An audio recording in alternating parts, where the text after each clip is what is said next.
Кеше балдар сабақтан келгеннен кейін маған айтты: мама, ертең біздерде наурыздық сыныпта, соған дейтін бірдеңе дайындау керек деп. Содан ойланып не пісірем, не қоям, наурыз көжені дейтін ата-аналар дейтін чатта мен пісірем, бауырсақты мен пісірем деп жатыр. Сосын жақсы бір ерекше бір тамақ болсын деп осылай балаларыма картошкамен бетіне қуырдақ салып осылай қуырып жасап бердім. Жылда негізі мен биыл 3-ші жылым екен, 4-ші жылыма осылай балаларға жылда өңкей қуырдақтың өзін қуыратынмын. Бірақ осыда қуырдақ 4 балаға бөлінетін болғаннан кейін, садиктегі бала бар, одан кейін 3 мектептегі бала бар, төртеуіне бөлінетін болғаннан кейін, мен кішкене қуырдақты экономдап осылай астына картошка қуырдым. Менде мына жерде қуырдақтың өзінің нағыз табиғи майына піскен қуырдақ, ешқандай күнбағыс майы я болмаса басқа майлармен пісірілген жоқ. Сол майға қуырып алғаннан кейін, соның өзінің қуырдақтың өзінің таза табиғи майына осылай картошканы да пісіріп алдым. Менде қуырдақ жылқының еті сүрленген, өте дәмді, иісі де күшті, бұрқырап тұр. Содан кейін бардым да осылай екі аяулым мен Алиханыма екі бірдей ыдысқа екеуін бөліп жармай осылай дайындап бердім. Одан кейін қолдан ашытылған, ішінде дрожь салынбаған, яғни аштық салынбаған, таза табиғи закваскамен жасалған бауырсақ дайындадым. Мен мына жерде міне ыссы картошка түсіріп алған сорпама осылай түнде пісіріп қойған қуырдағымды осылай батырып, сосын бетіне құяйын дедім. Менде мына жерде қуырдағым пісіп тұр, қып-қызыл болып. Содан кейін картошканы түсіріп алған сорпаға осылай қуырдақты бір ысытып алдым. Мен мына жерде салып жатырмын, бетіне екеуіне бірдей қылып. Одан кейін екеуіне бауырсақ салдым. Содан кейін қызым кеше аяулым не пісіріп қойған болатын. Венский вафли бар ғой, сондай пісіріп қойған. Екеуіне теңдей қылып бөліп алды. Соларды дайындап мектепке апарып бердім. Жалпы негізі жылда мен осылай қуырдақ пісіріп беріп жүрмін балаларға. Мұғалімдер де уже біліп алған, сіздердің мамаларыңыз қуырдаққа келеді ғой деп күліп айтыпты. Сосын Алихан айтты: я мама дейтін, бізге қуырдақ пісіріп берем деп айтты деп.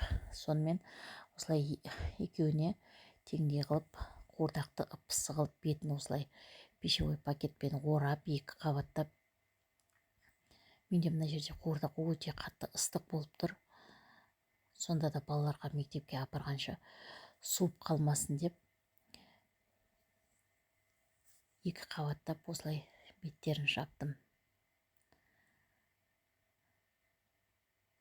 Әр жылда балалардың сыныбында осылай наурыз болып тұрады. Сол кезде осылай ата-аналар чатына мұғалімдер жазады.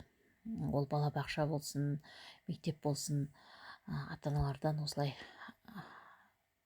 балаларға стол жайылады ата-аналардың атынан. Ол жерде енді мұғалімдер, мектеп директорлары, басшылар да бәрі ауыз тиеді. Жылда мен қуырдақ қуырып беріп жібергенде, мектептің басқа сыныптың мұғалімдері менің балаларым мәз болып келеді: мама, сіздің қуырдағыңызды бәрі мақтап жатыр деп. Мен ол бір мақтау естейін деген ниетпен емес, тек жай өзім осылай ерекше бір тағам болсын деп осылай қуырып беріп жіберіп жатқан жайым бар. Міне осылай. Одан кейін мен осылай екі сары пакетке екеуіне бөлек дайындап бердім. Астына осындай салфетка жайып,